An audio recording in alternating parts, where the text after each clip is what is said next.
In the spring of 2016, Michael was living in Pennsylvania and completing his last year of rabbinical school when he took part in Democracy Spring, a nonpartisan movement to get big money out of politics, which included a 140-mile march from Philadelphia to Washington, D.C. At Democracy Spring, Michael and over 1,000 other protesters were arrested and held in a warehouse-turned-jail cell for 12 hours. With his hands tied behind his back, Michael decided he must take the pro-democracy fight to the state level and began to invite others to join him. In the fall of 2016, Michael formed March on Harrisburg, a nonprofit committed to combating Pennsylvania's corruption and healing the democracy by ending gerrymandering, instituting a gift ban, and ensuring automatic voter registration.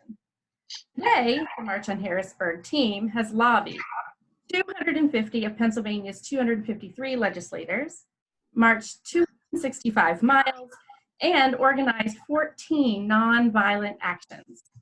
Congratulations, Michael, for growing such a powerful movement. And thank you so much for speaking to me today. Happy to be here. Thanks for, Great. When did you first become involved in this pro-democracy work? I first became aware of the problem in 2009 when I was an intern in the DNC, summer of 2009, and they put me in the fundraising department, which they call the finance department. And there I saw the deep, deep connection between money and politics and what actually happens and what kind of policies get written. This was the summer when the Affordable Care Act was being written, and I saw very clearly big pharma, big insurance checks coming in, the lobbyists coming in, and all of a sudden, the rhetoric changes, the policies change, the public option comes off the table, the taking on the big pharma giveaways gets taken off the table. So I just saw the lack of democracy, and it stunned me, and it shook me for a few years. And it took me a little while to kind of build up some hope to get into the fight after being so disillusioned. And so I started volunteering with a group called Wolfpack. They lobby in most states, and so I kind of learned how to lobby through them and how to construct a lobbying campaign. And then in 2014-15, I spent the year in the Middle East. I was in Israel for the year. And there I really dove into the Israeli-Palestinian conflict and learned a lot about nonviolent conflict resolution, about how corruption works to fuel conflict and keep people divided. And then after that, I came back and marched with Democracy Spring.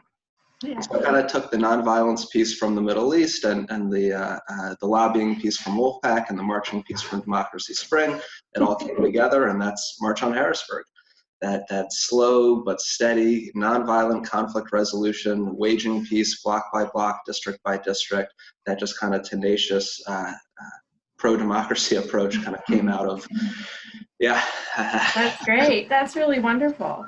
So it seems like it took a lot of initiative on your part, organizing and thinking about kind of putting together all those pieces to get to where you are today. I know that your time with Democracy Springs was started in 2016 in the spring when you were there, and you were thinking, about all this work you were going to do and going different places, but you formed March on Harrisburg by the fall of 2016. That was pretty quick. So can you tell me more about the process that got you, though, to get to the point you actually had an organization that was working on democracy reform? Yeah, I want to say I definitely showed initiative and definitely, put a lot of effort, a lot of work into this, but without the community, without people around me, this would never have happened. So I was pretty fortunate. Summer of 2016, I got a rabbinic internship in southern Italy. And so I was working a job that didn't require many hours in the week and living in a little remote village in the hills. And I didn't speak the language. I don't speak Italian. So I spent a lot of time, in cafes, just wandering around and thinking and writing and scheming and plotting. And I was watching the 2016 presidential campaign kind of come to a close, and the DNC was in my city of Philadelphia and I wasn't there. So I was kind of just sitting almost in a lovely, beautiful self-exile, trying to figure out what I was going to do, what needed to be done. And that distance that I was able to get really allowed me to think creatively and plan out and scheme. And I spent that summer really digging through the Google Drive of Democracy Spring and digging through a lot of documents that Wolfpack had put together and really learning how an organization is structured and how you structure working groups and chapters and committees, all steering committee, all of that stuff. And it was a very educational summer. So I came out of that summer. We had our first website ready to go. We called it The Document. It was our founding kind of, 9 pages of here's how the organization is structured, here's what we're doing, here's our mission statement, all of that stuff. So it happened quickly, and it happened quickly because I was able to get that time and that distance. And then also being in an area like Southern Italy, I was in Calabria, which they are the most disobedient to authority people I've ever met in my life. I mean, they thumb their nose at whatever Rome tells them to do. And I was living just a few miles away from a concentration camp, which was the strangest concentration camp of all of the Holocaust, because this was the one where they didn't deport anybody north, they didn't kill anybody, no violence happened at Ferramonte, is the name of this, because the locals decided just to thumb their noses at the Nazis, at the fascists up north. And that just profound lesson in disobedience and in choosing to do what's good even when it's hard and risky and you're putting it all on the line. It was really inspiring. Try to bring that spirit back to the U.S. a bit. Well, I think you definitely have. So I understand that now, today, March on Harrisburg is working on a variety of democracy reforms, like the gift ban, and it's still based in Pennsylvania, though, correct? Mm-hmm. Oh, yeah. All right, so can you tell me more about this Pennsylvania campaign and why it's important? What a better state than Pennsylvania to be doing this work in. This is the Keystone State. We're the keystone of U.S. democracy, in a sense. We are a swing state. We decided the 2016 presidential election. We shaped Congress. So democracy issues in Pennsylvania ripple nationwide. We're the 5th most corrupt state in the country. We had an extremely gerrymandered congressional map that led to the U.S. Congress being the way it is, being shaped the way it is. Our voter rights bills are extremely necessary because the last presidential election here was 40,000 votes was the difference. Something like same-day registration, a bill we're working on, would add 250,000 voters to the rolls overnight, essentially. Bills like open primaries would allow for us to have a more robust, inclusive democracy so that we can produce better candidates. Things like no excuse absentee ballot reform, which we're also working on, would greatly increase the number of voters participating in the system. So Pennsylvania, because I live here, because this is where we all live, it's an incredibly corrupt state, and it's incredibly important on the national scale, on the national stage. And also, Pennsylvania doesn't have a ballot initiative. So unlike a lot of the other states where democracy wins are racking up, Colorado and Missouri and California and Utah, we don't have the ability to just go around, gather petitions from citizens and get it on the ballot. We have to work through the legislature. So Pennsylvania is a particularly fun challenge because we're trying to answer the question, how do you convince a corrupt legislature to outlaw their own corruption? And that's been a great journey. Great journey of learning, and we're doing it, we're building. So the gift ban is really the primary focus for the next few months. We're hopeful we're going to get it through the House soon. Actually, just yesterday, House State Government Committee Chairman Garth Everett introduced his own gift ban bill, which is usually what happens right before it's about to pass, because the chairman goes around and talks with committee members, gets consensus, brings it all into one bill, introduces it so that he can pass it. So that's a really good sign that we're moving ahead.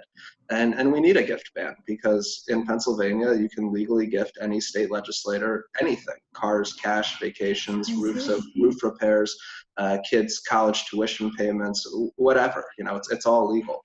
And we're one of 8 states where this is so. And it just is a blatant violation of the trust between we the people and our elected officials. How can you trust whatever a politician decides when you saw them last week at the Super Bowl with the natural gas lobbyists? How do you trust what they're doing? And the proof, because they're bribed, because we have unlimited gifts, you see the proof coming, down out of the pipeline. Pennsylvania, we have 203 natural gas lobbyists. We also have 203 state representatives. It's a 1-to-1 ratio. They spend about $5 to $9 million a year lobbying, and that includes unlimited gifts. They take them to the Super Bowl, the Kentucky Derby, endless wining and dining. And because of all this, Pennsylvania is responsible for 1% of the world's greenhouse gas emissions, right? So that there's a direct link there between this unsustainable and apocalyptic petrochemical and natural gas boom that we've had here, and the corruption that allows that to happen at the public's expense. Yeah, I think it's really exciting to hear the connection between democracy reform and other movements, like the climate change movement.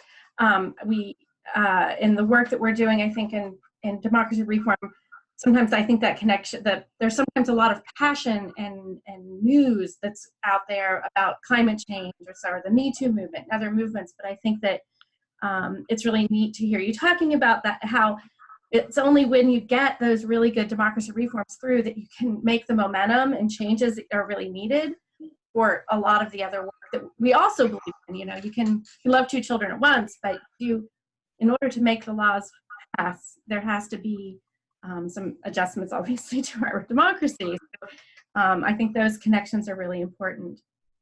Absolutely. Yeah, it's so essential.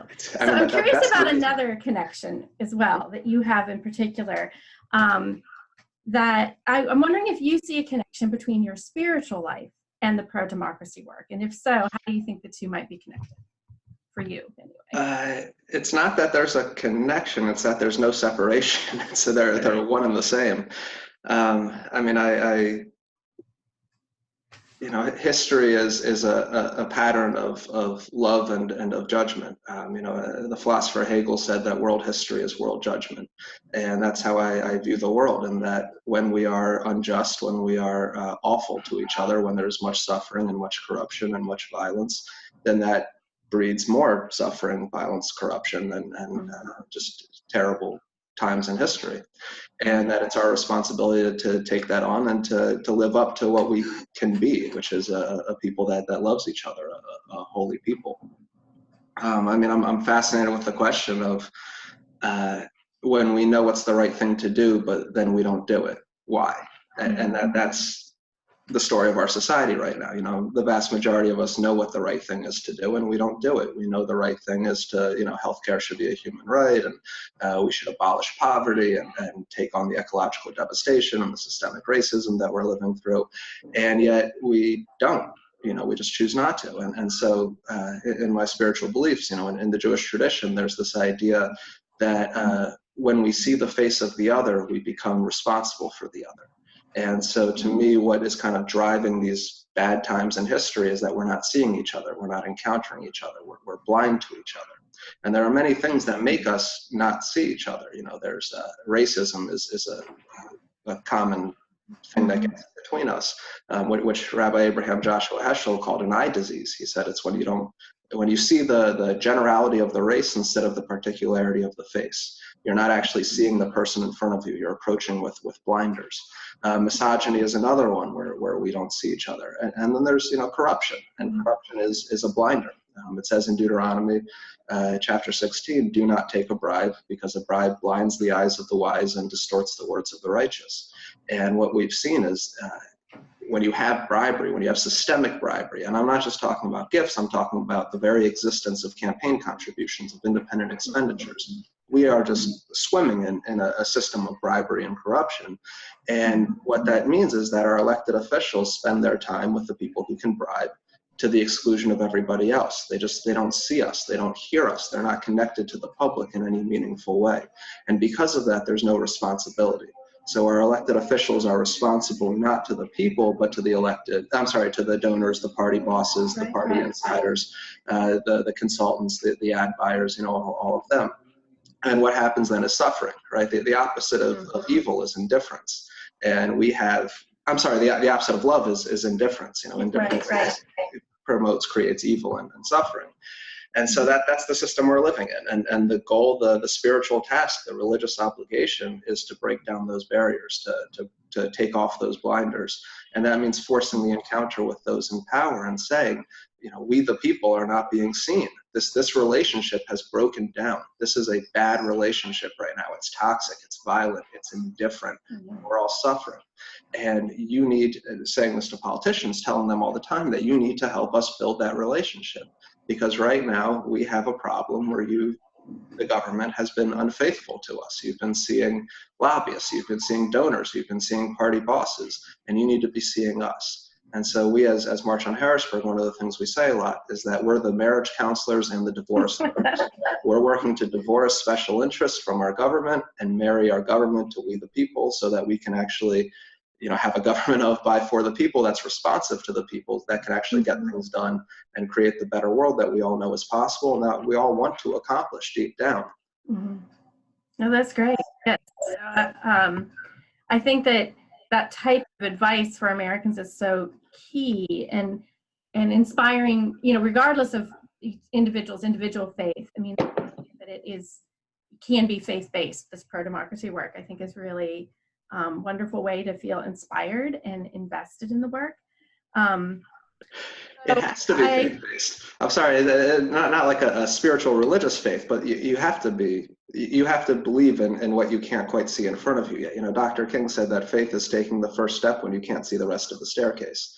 Because to engage in this work, you have no idea what's going to come down the road. You just don't know. You just got to jump into it and dive in, and that requires, I don't know, faith or delusion. I don't know what the word is, but it requires something. Well, and I think it's a lot of hard work too to stay hopeful and inspired sometimes in this. And there's a commitment to being hopeful. I think you do this type of work, and I think I see that with you and the work you're doing, and it inspires me. So I'm wondering, what do you see for the March on Harrisburg's work, kind of how it's growing in the future? We need to win in Pennsylvania, and we're going to win, and we're going to keep winning, right? So in Pennsylvania, we need to pass about 25 laws to really get us to top 5 in the democracy rankings nationwide. So this is a long struggle here in Pennsylvania, right? So we're starting with the gift ban, gerrymandering, a couple of voting rights bills, and we're just going to keep going until we get through ballot initiative, public campaign financing, some of the much harder ones at the end of the road. And we are always working to expand other states. So the democracy movement has kind of divided the country in half. There's the ballot initiative states and the non-ballot initiative states. In the non-ballot initiative states, it's just a very different type of game we're playing here. You're working with a corrupt legislature to outlaw their own corruption. So we would like to expand up and down the East Coast and into the southern states, wherever you need to deal with the legislature, where our tactics are most applicable. And then just keep building up wins across, state by state, keep going and going and going until we reach that federal tipping point, do whatever we need on the federal level, and then come back to the states, guard the wins, keep expanding the wins, and that's life. Yeah, that is a beautiful vision, and I think that it is a march. So, I like the name. All right, so we love hearing about books that people are reading. Is there any author or work of literature that most inspires your pro-democracy work? Oh God. I've been reading the Book of Jonah a lot lately. All right. I recommend that. It's so obviously a work of fiction, right? Jonah lives in a whale. I mean, that doesn't happen in reality. And it's such aspirational fiction. It was written about 3 generations after the Jewish people came back from the Babylonian exile. So we're talking somewhere around 400 or so BCE. And it was written in a time when there was a choice within the civilization of, are we going to be open or are we going to be closed? And that was kind of the big debate. Are we going to deal with our neighbors, or are we going to be a self-contained unit? And Jonah comes along with this beautiful vision of, yes, you go to the king of Nineveh, you go to the king of the Assyrian Empire, you go to the capital of the empire, and you urge them to redeem themselves, to repent, to change their behavior. And it's fiction, because Jonah gets there, marches, it takes 3 days to walk across the city. That's how big this capital is. And the king says, oh my God, you're right, we're all going to repent. and declares fast, and everything changes. And that hasn't happened for you? You got to approach this with that sense of delusion, and that sense of hope and that sense of optimism, but it's just not that easy. It just doesn't quite happen that way. But I do appreciate that vision of hope. Yeah, no, exactly. You have to keep re-inspiring yourself, I think. So those kind of books are important when you're in this work, to keep reminding yourself to have that focus. And then the struggle that Jonah goes through of once the king does repent, Jonah gets bitter. Jonah's upset, and it's unclear. You see that Jonah's reckoning with, does he actually love the people or not? And did he actually want them to repent? Or did he even think he needed to be there for this to happen? And just kind of dealing with showing the importance of keeping love at the center of critique, and keeping love at the center of this kind of gloom and doom type of a critique. Right. That's great. So I think that the work that you guys are doing is inspirational. March on Harrisburg, and I hope we have March on every capital, that we need. I think the particular focus that you were talking about, where there's these states that bills have to be passed rather than ballots, and working with the legislature and having a model for other states, that to show that this is possible still in your state too.